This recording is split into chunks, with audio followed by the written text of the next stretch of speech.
Welcome to episode 20 of the Humanist Agenda podcast. Today we have a recording from a lecture on conspiracy theories. Brian Keith, a humanist since 1989 and a past president of the Humanist Association of Ottawa, will take an analytical look at how conspiracy theories are perpetuated and what rationalists can do to combat them. We hope you enjoyed this recording. Please visit humanistagenda.com for show notes and links to some of the topics that were discussed during the recording. Now on to the lecture. Good, thank you. Well, I've got a few slides, so we'll get those set up. As Carl said, thanks very much, Carl, for those kind words. So we're going to talk and discuss and debate conspiracy theories. It's a topic that I found interesting, but I'm not an expert. I just did a little bit of reading. There are lots and lots of books and plenty of resource material about conspiracy theories. And as Carl said too, I think it is a topic of interest to especially those of a rational mindset, because we like to treat our ideas rationally and look, is there evidence for an idea, or is it just something that could be a possibility? And then people kind of come up with maybe quasi-evidence to try and support that. The word conspiracy comes from the Latin word conspire. And that means, if you like, con and spire. Spire is like to breathe. So conspire then means breathe together. So in other words, it's folks like you and me, or you and me, that we breathe the same air, so we kind of think along the same line. So that's what a conspiracy is. And as Sherry has often done too, we'll record this talk and it will be on the HALA website at a future time, so you can listen to it again, or if it's really good, recommend it to your friends. Carl listed out one or two conspiracy theories, and that's going to be my first topic. Probably lots of them come to mind. The assassination of JFK, and we'll talk about what was it about that lent itself to conspiracy theories. In other words, things happened, but then the idea was, well, there must be something else going on. There had to be somebody behind it. So we'll talk a little bit about kind of that mindset. Things happen, you look for an explanation. And this goes all the way back to the caveman's time. I mean, somebody is out there hunting and he gets struck by lightning.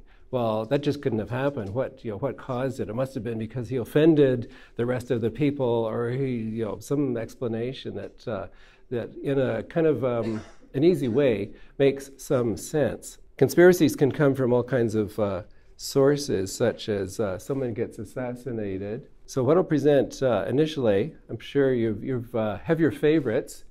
In Wikipedia, on this page, list of conspiracy theories, there are lots and lots of them listed. Now it's broken down conveniently by categories such as extraterrestrials, the government, espionage, medicine, there's quite a few, science, technology, loads and loads of them. So I'm not going to advocate in favor of any of these, but really my purpose for showing, this is only half of the list, is to show that there's a huge wide range of subject areas that lend themselves to conspiracies. For example, Malala enters in somewhere. The deep state, Barack Obama has been the subject of lots of them. Plenty to do with science. 9/11. 9/11 is there, a very popular one, definitely. Continuing on, deaths and disappearances of John F. Kennedy, for example. Princess Diana, one that we can certainly relate to. Business and industry gets their share. Aviation, plenty to do with airplanes. And maybe it's something to do with the fact that you're trusting that the plane is going to get there. If something happens, is it just an accident, or is there something else going on? Lots and lots of them in that area. Sports again, and lots to do with society. We'll talk a bit more about that in a minute. Where the moon landing's faked or not, and is the Earth flat, or are there hidden planets out there? So lots and lots. So again, I don't want to come and try to convince you, but I think looking at the whole topic, it's very wide-ranging. There's lots of scope. Now, how could conspiracy theories originate? I listed out some ideas here. Rumors, plots of assassination. You might have corruption, propaganda on the part of governments or companies, for example. Disinformation can happen too. Denials and cover-ups are all, we often think of it all around us. And lies and deceptions. There's been books written about that, like deceptions that have occurred in the past. Paranoia, anxiety, it could be spies at play, mass hysteria, looking for patterns. As the quote at the bottom by David Hume, 1889, talks about seeing patterns, which I think is a very human tendency to see patterns where maybe there's nothing there. I'll give you maybe one little example about deceptions. Here in the library, there's a book and also a DVD movie, and it's called Mirage Man. It talks about a time in the 1970s and maybe before, the American Air Force, they were testing all kinds of airplanes, which were top secret. They had this base in Nevada and discovered, that curious folks were at the fence, and there also could have been Russian spies who were hanging around the fence, taking photographs of these, and then they would publicize them. It might be in a newspaper. The government, and this is verified by people who actually worked on this program, the government wanted to divert attention away, and so they said, those must be UFOs. And then would call in some clever, keen people to say, we're going to let you in on a secret. Those are actually, I think they're UFOs. They could very well be UFOs. And this idea was planted, and then of course it circulated around. At the same time, agencies like the CIA had agents that would infiltrate different groups and report back to the government. So I think that tended to then lead to the idea, yes, that maybe there must be UFOs because we've seen it and you can't argue against it. Then it really got a big boost in the 90s with the X-Files show. Anyone here ever watched the X-Files? Okay, a few of you. The show program started in 1993. It ran for 10 years, making it the longest running science fiction series in American television. It was initially a cult show. It really grew in popularity, and then the kind of what they dealt with every week was conspiracies or the fact that there was some fellows running things that you weren't supposed to know about, and they were really secret, and you couldn't interfere with them, or bad things would happen, like you get hit on the head or something like that. This poster, I Want to Believe, that was in Fox Mulder's office. And I was thinking about that in terms of us, humanists. It's not just that you believe, it's the fact that you want to believe, right? Okay, so we're not just saying, there's this belief which you can take it or leave it, but it's a desire that goes beyond just the belief that says, I want to believe, right? So there's this kind of extra motivation to look for proof and eliminate everything else that goes against that. How widespread are beliefs? A few figures here from different studies that have been done. From about 5 years ago, half of Americans endorse at least one conspiracy theory. That number has gone up and up. Similar figure in Britain. In 2017, there was a poll by the Washington Post that said half of Americans believe that there's a conspiratorial deep state in the U.S., a secret cabal of influential people are controlling things that go on. And there have been lots of studies, I think, by university people to look into that question. So just a few ideas about the mindset. So there's some ideas, kind of what goes on, maybe kind of as background to the formulation of belief in a conspiracy. When fellow believers have privileged access to a special knowledge, it's like, we're the special people, so we know what's really going on, what really happened at 9/11. They don't want us to find out about it. And as the final one says, the truth is out there. You just need to think creatively, and you might be able to find it. Now, one of the fellows who looked into it is Michael Barkun, a political science professor. He said the following, that conspiracy theories rely on the following three principles.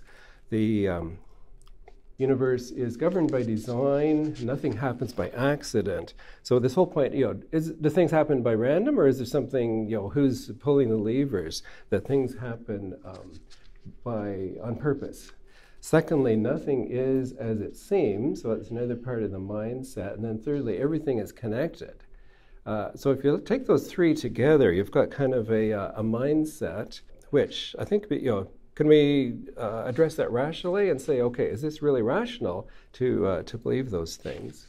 There's another professor, Stephen Lewandowski, at the University of Bristol, who wrote that it's psychologically comforting for people to believe, talking about random events, that there's something going on. So, for example, Princess Diana was killed in a car accident. And that just couldn't have happened. That's too horrible to contemplate. So there must have been something going on behind it.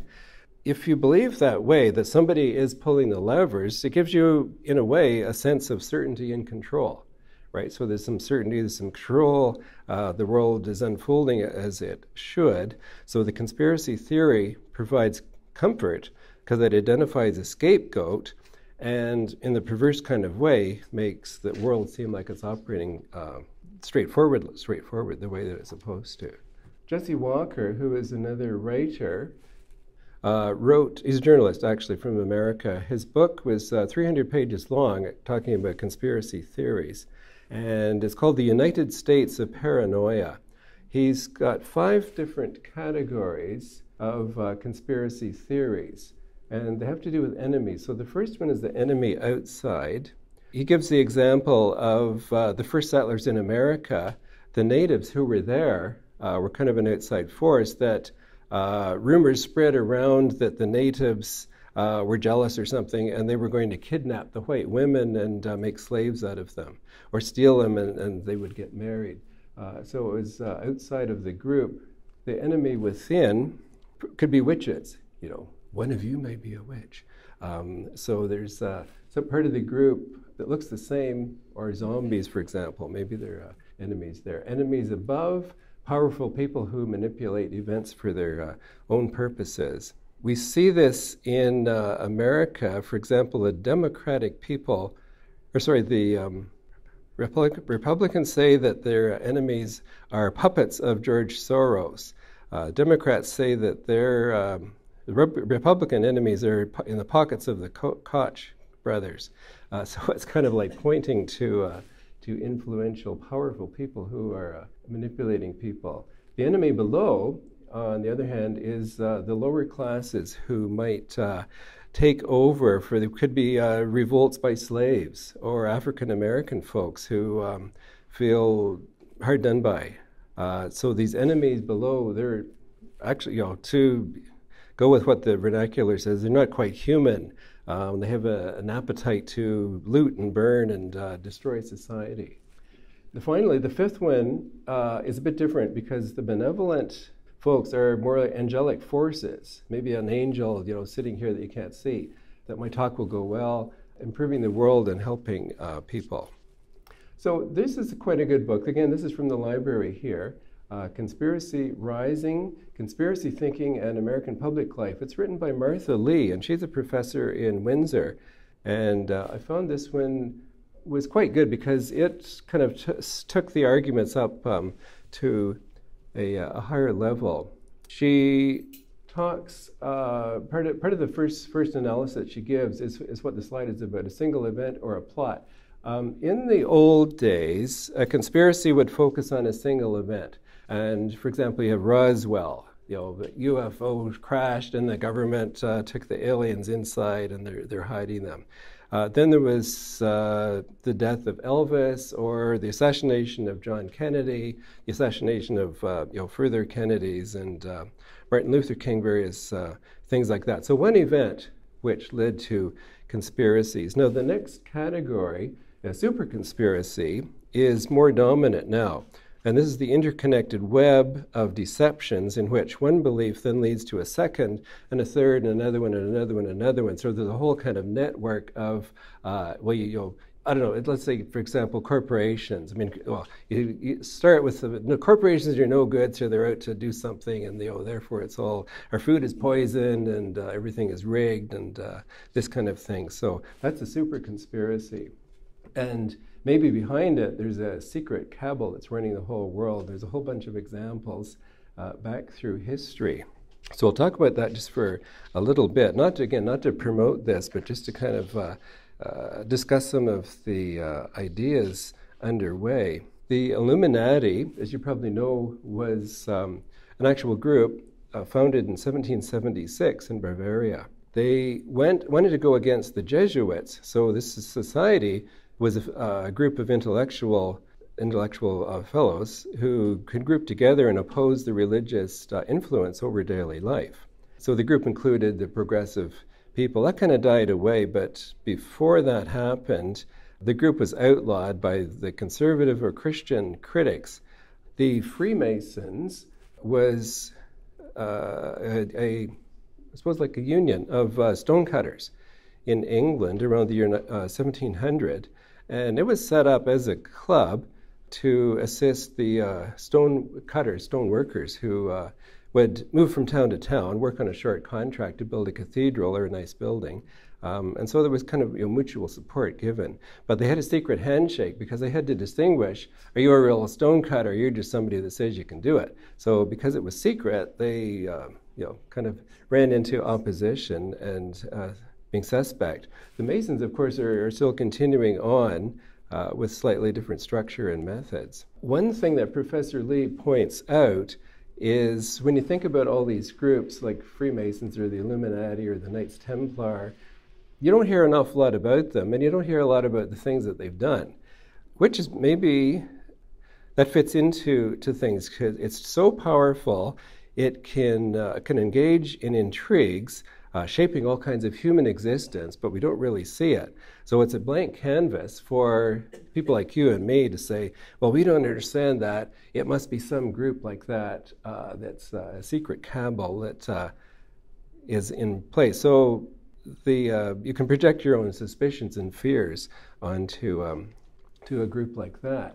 So again, here's a bit more about the New World Order. There's a Wikipedia page about the New World Order, and I recommend you read that. It's quite lengthy, but it's really fascinating, the development of this whole thing. The photo here is, I think, one that somebody made up. I don't think that's really the New World Order. It's more like, it looks like it was made on a movie set or something like that. Books with the title New World Order. The first one was written in 1940 by H.G. Wells. And if you read that book, he wants a new world order which would unite the nations of the world for peaceful purposes to end war and have kind of universal human rights legislation, which all sounds quite good. But then it's kind of been perverted since then by more books by other folks, including Pat Robertson, who kind of has a different idea. The New World Order is something that the fundamentalist Christians are hoping for, because that means the end-time emergence of the Antichrist has to do with the New World Order. And if that happens, that means that Jesus is going to come. I don't know, don't quote me on it. So they're quite in favor of it. And secondly, the right-wing folks, who we sometimes hear from, see the New World Order as a form of communism, because then the countries are going to be run by the United Nations. So there won't be individual countries, countries with their own legislature. The UN will run everything. And of course, the first thing it will do is want to take people's guns away. So that would, they want to make sure that doesn't happen. Some of these ideas can have rather devastating effects. I'll talk a bit about the impact in a minute. That it kind of gives license to a lone wolf terrorist who wants to go against this. They're fighting against, kind of a phantom. And one of them was Timothy McVeigh, who blew up the government building in Oklahoma City in 1995 and killed 168 people because he wanted to draw attention to his belief that the American government was taken over by the New World Order. So that was his rather violent statement. More recently, George Bush Sr. talked about the New World Order in 1990 in a speech. He was actually talking about peace in the Middle East, but the conspiracy advocates saw that, well, he must be part of the conspiracy then. He must be in on it. So some factors, and I guess get a bit into maybe more the psychological areas. If people are fearful and anxious, perhaps less educated, not as high up on the social scale, disenfranchised or powerless. There's loss of control, or maybe even mentally unstable. It's not just the people themselves that might be powerless. It could even be states. And if countries lose power globally, it goes up and down all the time. And some people have studied this. I mean, there's books that you can look at which track, is America dominant? Is it the dominant country of the whole world? Some authors say no. America's influence was waning as early as 1967. And other countries like China have come up more to the fore. So there's kind of a dread or a fear of what's going to happen. The communists are going to take over. And so it's been, again, by people who look into this, find that people who feel anxious, their values are threatened, the future of their country is threatened, and they're more likely to turn to a conspiracy theory or some kind of conspiracy thinking. The other part, too, I guess it's not on this slide, but when we talk about unprecedented things, like the attacks of 9/11, maybe, unexpected, a big surprise to most people who were around. Sometimes you got the feeling that there could be terrorism occurring, but just the idea that 19 hijackers and armed with box cutters could crash 4 airplanes and bring down the Twin Towers in New York was just too horrible to contemplate. So again, that was fertile ground for conspiracies. There was a commission that looked into it. People disagreed with what they said. They said, well, this must be part of the conspiracy. So in some ways, it's like there's other books too, how America has gone haywire, that Americans seem to have a peculiar susceptibility to falsehoods and illusions. And postmodern thinking and facts are dismissed in favor of uninformed opinions and fanciful beliefs, which you can then argue about the beliefs and ignore what the experts will say. So in terms of impact, the first one is a big one. The people who believe in one theory are more likely to believe in lots of different ones, kind of a joining up of a line of thought. The mistrust of scientists, and I'm concerned about that, as I'm sure many of you are too. Evidence, or even evidence against, then reinforces existing beliefs. So it's kind of like a network. And the last point, the apathy or extremism, Professor Lee says the people who believe in conspiracies are not very active politically. They're not inclined to become active politically. They do lots of talking, but there's they say there's not as much point to get involved because mysterious or powerful forces will control what goes on. They control the politics and they control the economics. So there's little reason to vote because it wouldn't make much difference. So in effect, it's kind of like you're shooting yourself in the foot by that line of thinking. So it has to do with kind of the power relationships. At the same time, you've got people who don't believe in science. They don't want to. They believe some lies, I guess, that vaccinations are poison, and so they don't want to have their children vaccinated. But that actually contributes to the spread of disease, killing and harming very young and innocent children. And we've seen a lot of that in the news lately. There's a story that was in the British Guardian about Dr. Paul Offit. Since the year 2000 has been promoting vaccinations. He works in Philadelphia, but he's received threatening emails, and he's been labeled as a terrorist, and he's had all kinds of death threats. And but he is obviously continuing on with this campaign for the reason to protect children, as a pediatrician should do. This was from the Guardian again, talking about populist viewpoints, people who are more keen on populism, patriotism, and that kind of thing. So they're more likely to believe. The left, it says, as likely as the general population. That's at the left scale. So they're more and more likely that the further to the right the bar is, they're way more likely to believe that global warming is a hoax, or diseases were put in place by the CIA, vaccinations are harmful, the government was behind 9/11, the secret group of people that rule the world, as I was mentioning, aliens are real but are hidden, and the Holocaust didn't happen or was exaggerated. So that was just fairly recent relating to some of the same topics. I think we should, because we're rational, discuss what is not a conspiracy theory. And the first one, of course, is an outright conspiracy. There can be such a thing. And some of them, too, are propaganda and marketing, that sugar is great and fat is bad. In a way, it's misstating the case, but was that done by public relations, by companies? That was part of my background, to work in public relations, so I have, not that I was doing anything like that. Another one, too, is that electric cars are not reliable. There's another video, which I've seen here from the library, that the electric cars, the whole idea was killed by a lot of the car manufacturers and mechanics that wanted to dismantle that kind of idea. So there are companies operating in their own self-interest.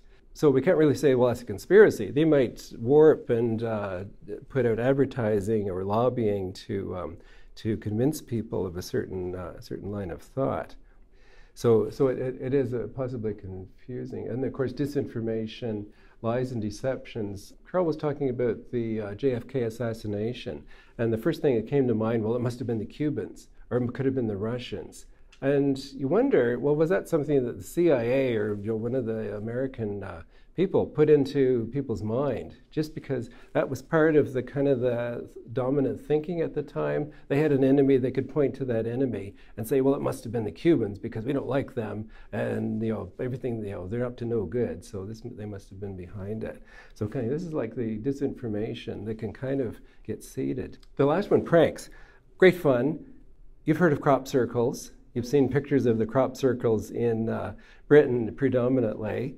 So that's one that lends itself to, it's not a conspiracy because they're not created by aliens, I think. There were two fellows who later on said that they were in a British pub and come up with the idea of making crop circles. So they went out and did it. It was quite simple.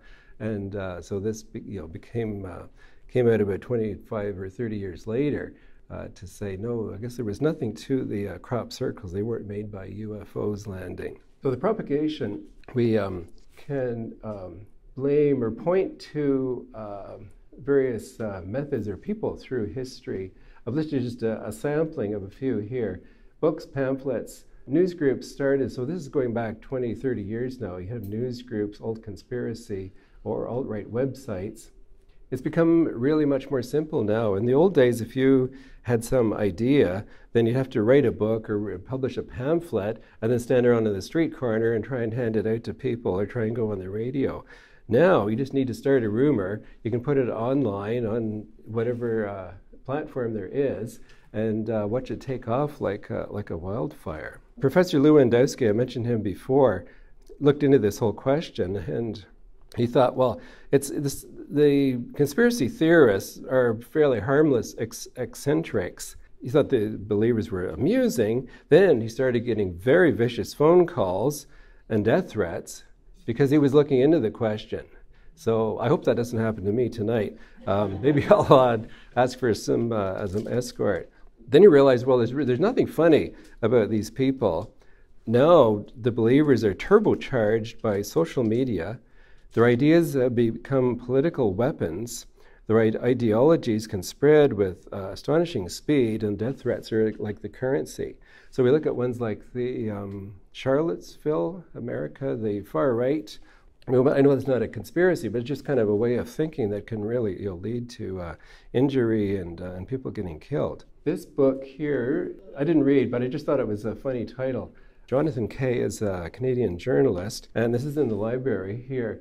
The subtitle is small. It says, Among the Truthers, a journey into the growing conspiracist underground of 9/11 truthers, birthers, Armageddonites, vaccine hysterics, Hollywood know-nothings, and internet addicts. So I'm sure he's got a lot of content there. And like I said, if you got lots of time and you really want to learn more, that might be the book for you. Again, another one, this one I took a quick look at. And as I said before, I'm not trying to promote any of these guys, just to kind of give you an appreciation of what's out there. Jesse Ventura is, I think, a fairly interesting guy. He's still on TV. He's I know he's got a show on the Russia Today channel. He was in the American Navy in the Vietnam War. He got 2 medals for his service. He became a professional wrestler. He ran for political office. He became the mayor of a city in America. Then he was governor of Minnesota for 4 years, ending in 2003. And so this book was from 2010, and he talks about a whole bunch of notable events, such as, the government is dealing with drugs, or what happened on 9/11, plans to end American democracy. So he's still at it. He's, got a popular following. So his claim is that things like Watergate and the Iran-Contra affair happened. They have not been investigated, if you believe him. Nobody was charged, and so the conspiracy is still going on. You need to get mad about that. He looks pretty mad in there. Another one that's on the same shelf, Fact, Fiction, and Flying Saucers. It's a pretty small picture here. Stanton Friedman, the nuclear physicist, and he's done all kinds of work about talking to Betty and Bernie Hill about their being kidnapped by a UFO, and on all kinds of radio programs. And he resided in Fredericton, New Brunswick, and he just died last month. So that was some of his work. The conspiracy to deny the existence of UFOs is real. So this is in the library. I don't know if we should, have a placard to protest against the library stocking books like that. Now, this is why you came here tonight, to talk about refuting a conspiracy. And we'll, after the break, maybe talk about this a little bit more based on kind of ideas. So I was at a music event last week, and this fellow said to me, the NASA, the astronauts did not land on the moon. That was all faked. And oh, by the way, don't use your telephone because the microwaves from that are going to fry your brain. They don't want you to find out about this, but it's true. Oh, and another thing. So we went on and on with ideas. The first point, evidence showing, and this is not from me, this is from some books and comments by people who look into this. Evidence that shows a conspiracy to be false, or the absence of proof of the conspiracy, can actually backfire. And why would that be? Because a believer will say, well, that's just your opinion, or it really must be true because the conspiracy is obviously true. The Cubans did kill JFK, and so your evidence can't be true. The same with vaccinations now. I mean, it's the doctors, medical people, and health officials are saying, you need to get vaccinated, but there's still, does that have any sway? I don't think it really changes the balance. People dig their heels into their beliefs. So the belief system can be very strong, as we know by talking to some, I don't want to single out religious minorities, but that's a tough thing to argue against. Secondly, conspiracy theories can evolve, and sometimes they do, to incorporate evidence that might exist against them.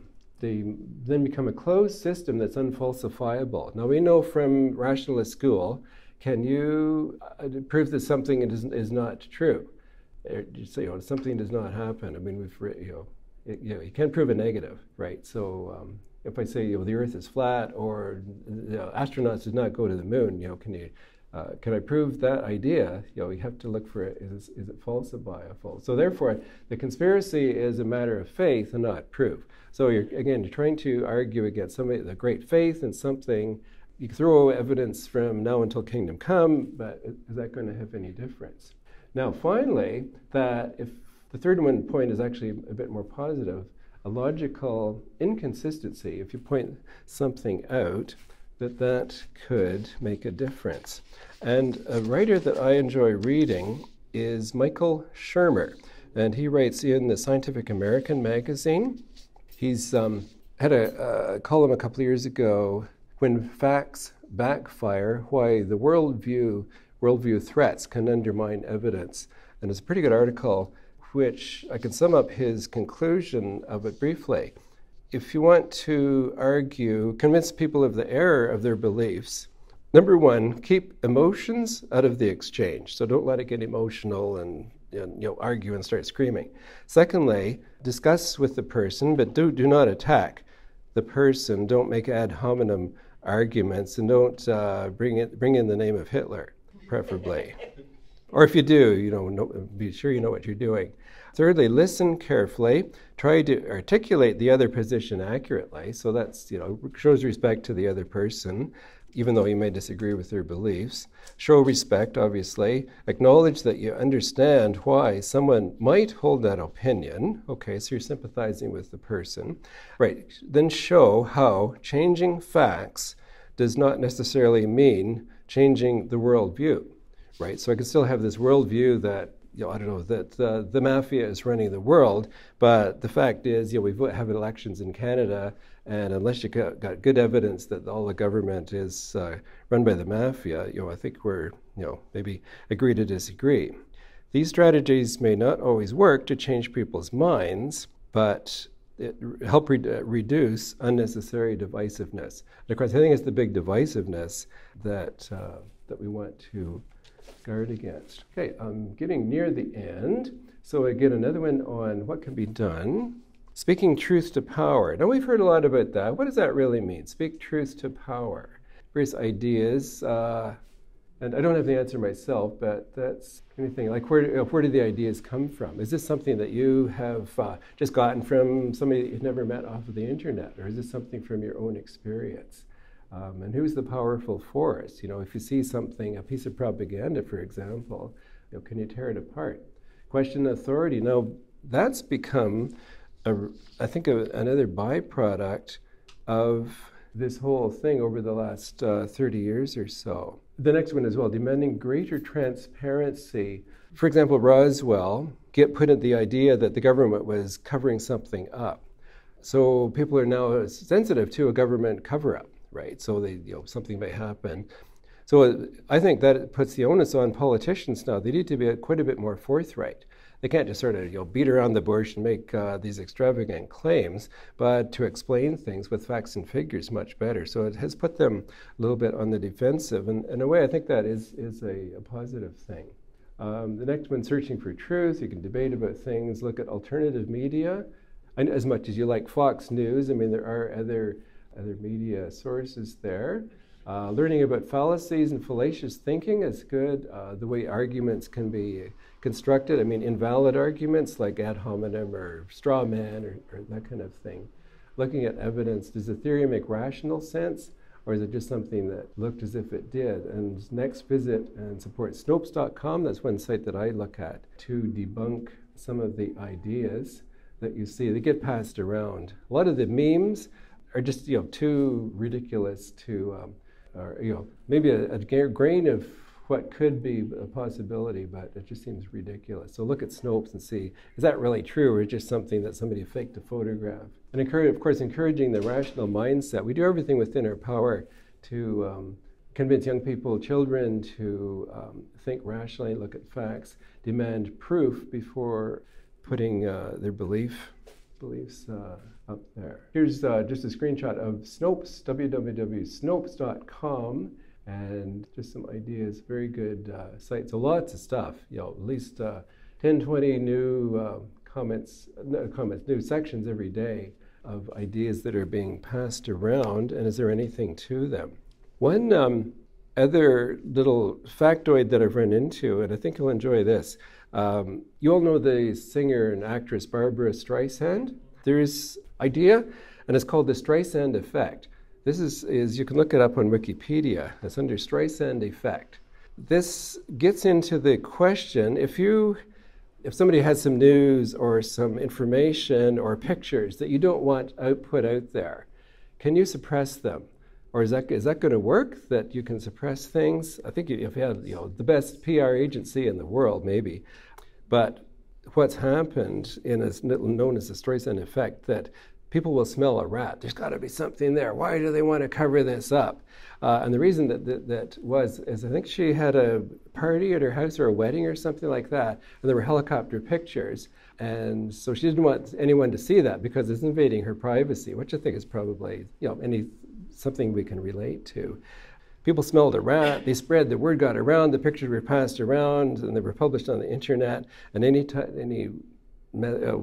effort to suppress them just brought more and more attention to it. So it's kind of, you're trying to suppress something, it'll backfire because people will say, well, they can't do that, everybody needs to see this. So that's a kind of an actual thing that's going on. In conclusion, is this the end or not? Two book covers here, or posters, I guess they are. The one on the left is rather funny. Welcome to the New World Order. We talked about before about the New World Order.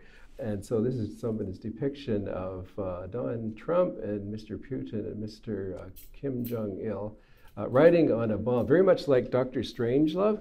They're riding on the bomb that's descending over or flying over the Earth. And then this one, a little bit hard to see, but those are robots or UFO men or robots or something that says the New World Order, be afraid, be very afraid. So again, like I said, I'm not trying to promote any of this stuff. It's some of it's laughable, some of it is serious, and it does have impacts. And I think it'd be frustrating to, cope with someone who puts forth what to us is obviously a conspiracy theory and is firmly believed, and then how can we, do we feel encouraged or discouraged about the attempts to have a rational discussion? Thank you very much for your attention. Thank you.